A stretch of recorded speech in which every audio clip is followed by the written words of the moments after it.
सभी चिकित्सक गणों को नमस्कार। मैं अखिलेश नारायण सिंह, नारायण हर्बल स्पैजरिक का डायरेक्टर,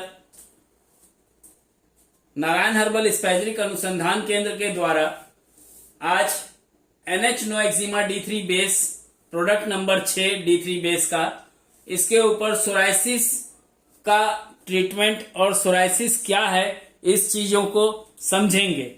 इसलिए समझेंगे क्योंकि जब तक हम समझेंगे नहीं तब तक हम बेस को उपयोग कैसे करेंगे।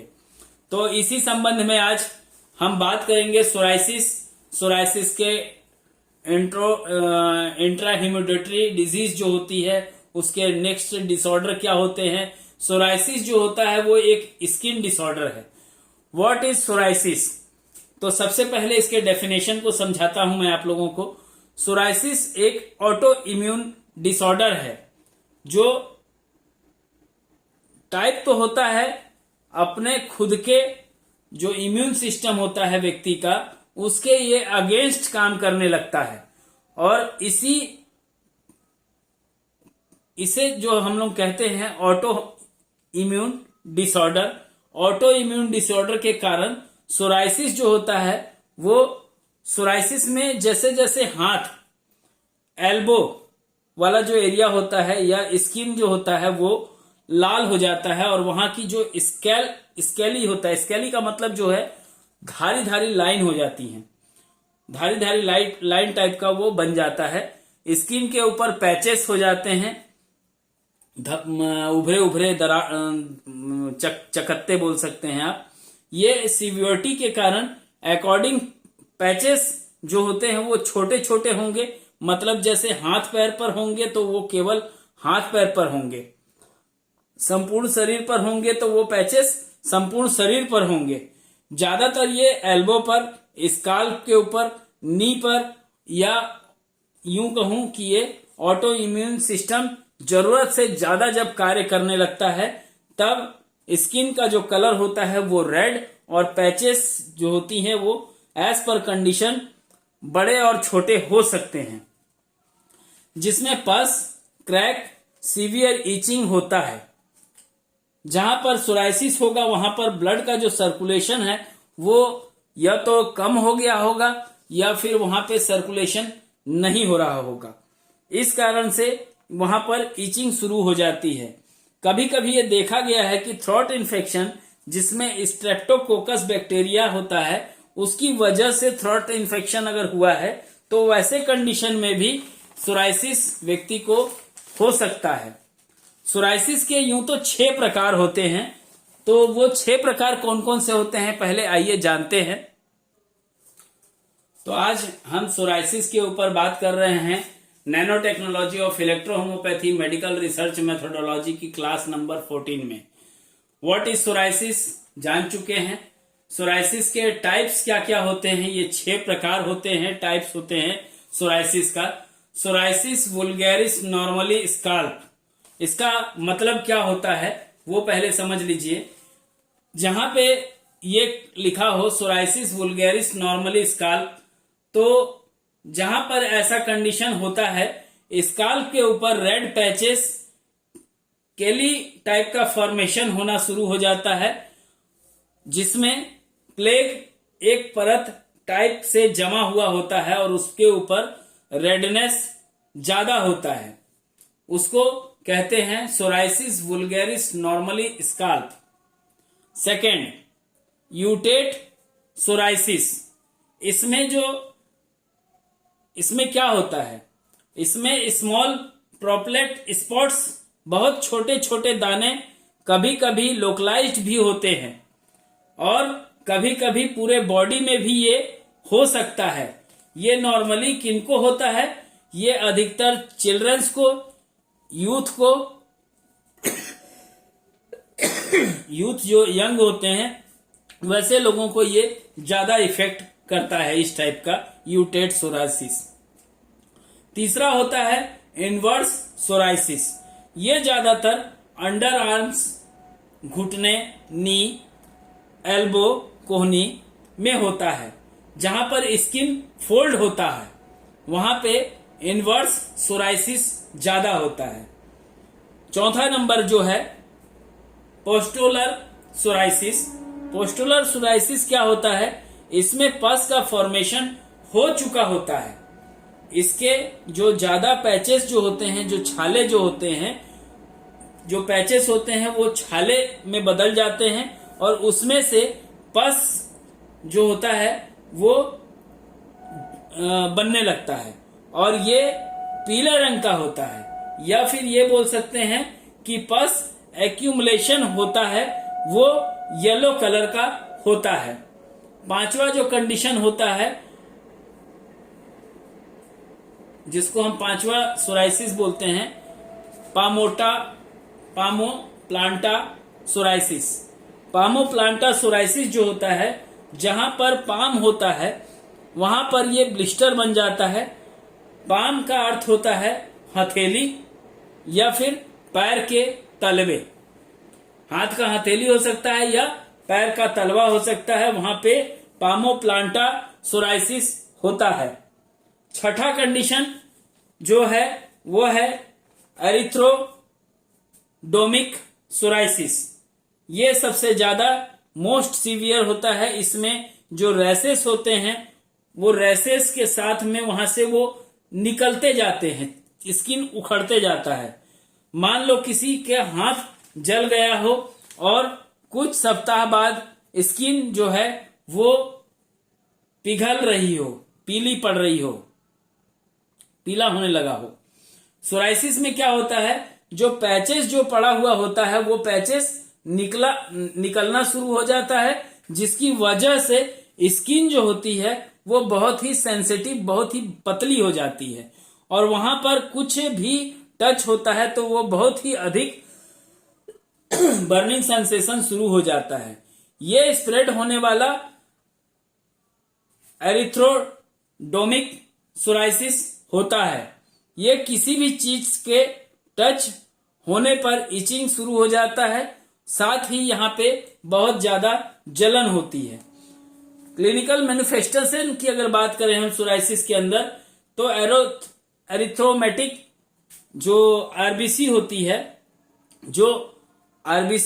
जो वो एक्यूमुलेट होती है, जिसकी वजह से वहां पे ड्राइनेस हो जाता है और यहां पर स्केली पैचेस बनना स्टार्ट हो जाता है।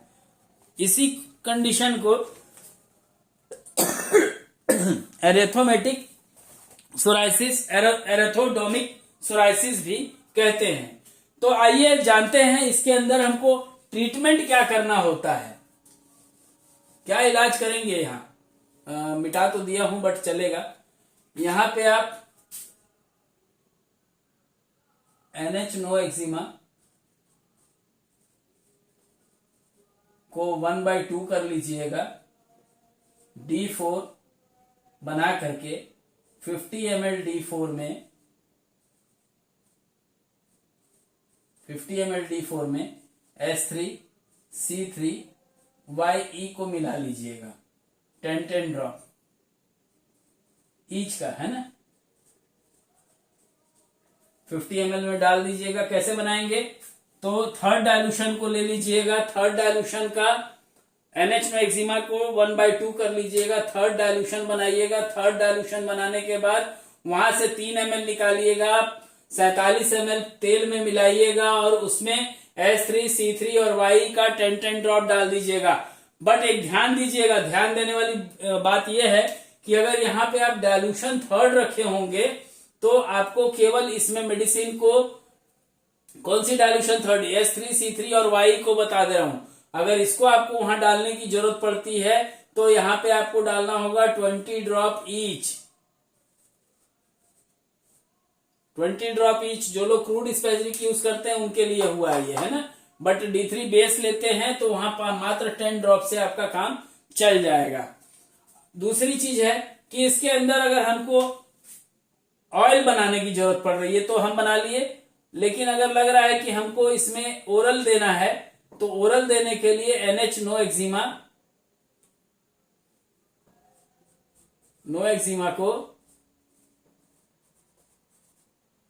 D9 बनाइएगा, इसमें S3 C3 और YE को, और वहां अगर ज्यादा जलन हो तो बी को भी ले सकते हैं और साथ में एक एपीपी जरूर मिला लीजिएगा।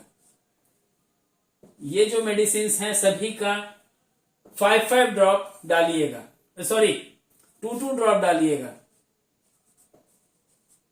2 ड्रॉप ईच का पीने वाले में डालेंगे और डोज जो होगा 1 drop with half cup of hot water 4 times orally होगा। ठीक है, इसमें आप चाहें तो NH नो एक्जिमा का ऑयल है उसको भी आप लेकर के यूज कर सकते हैं। सोराइसिस के अंदर सेम टू सेम कंडीशन होगी, बस इसमें एक मेडिसिन आपको डायरेक्ट टू यूज में से खरीदना होगा। इसमें एक मेडिसिन है NH no eczema special spray. Special spray इसलिए है कि अगर इस मेडिसिन को हम किसी भी प्रकार के सोराइसिस के अंदर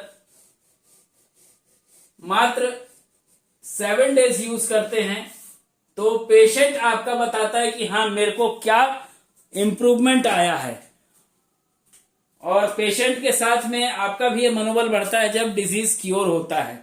तो आज हम सोराइसिस को पढ़े। सोराइसिस क्या है, सोराइसिस के अंदर क्या क्या नाम से हम जानते हैं सोराइसिस को, और उसका हम निदान कैसे करेंगे। तो ये सारी चीजों को मैंने अभी डिस्क्लोज किया। आज 1 तारीख है, मार्च महीना है।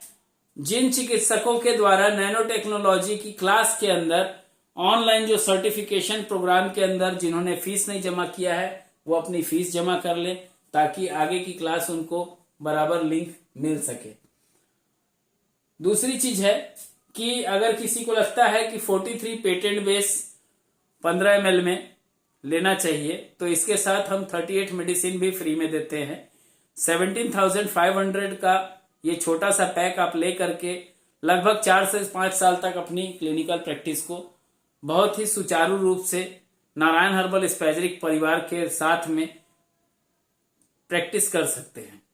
दूसरी चीज है, अगर किसी को लगता है कि इस मेडिसिन को 30 ml सेट में मुझे लेना चाहिए तो 27,460 रुपीज में ऑनलाइन सर्टिफिकेशन कोर्स के अंदर nanotechnology of electrohomeopathy electrohomeopathy medical research methodology के जो 100 क्लासेस हैं उसके अंदर पार्टिसिपेट कर सकता है।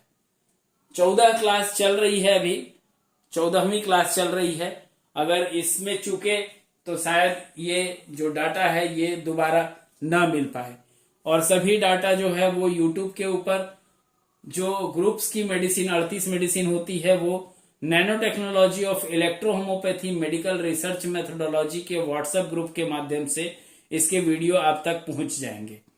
बट कैंसर के ऊपर 43 पेटेंट बेस के ऊपर, 49 पेटेंट बेस के ऊपर, जो कॉम्प्रेस है वो 13 पैलेटिव के ऊपर, 24 कैंसरस प्रोडक्ट्स के ऊपर और 6 डायलिसिस से रिलेटेड रीनल फेलियर के ऊपर।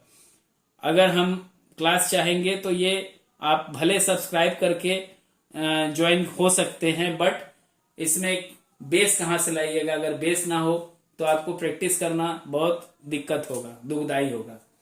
तो इसी के साथ मैं आज 14वीं क्लास को, जिसमें हमने आज पढ़ा व्हाट इज सोराइसिस और इससे रिलेटेड कौन कौन से टाइप्स होते हैं, उन टाइप्स का हम कैसे निदान करें, इसको समझा।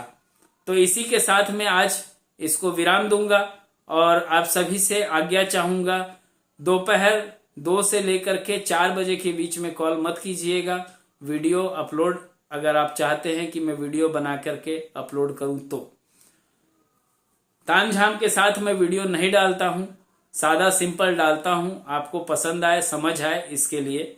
हाँ, इसके बीच बीच में कुछ कुछ गपास्टिंग होती है, गपास्टिंग इन द सेंस क्योंकि मैं अगर अपनी चीजों को पढ़ा रहा हूं, इलेक्ट्रोहोमोपैथी पढ़ा रहा हूं तो बिल्कुल मैं इलेक्ट्रोहोम्योपैथी के अंदर जो मेडिसिन बनाता हूं उनको भी पढ़ाऊंगा।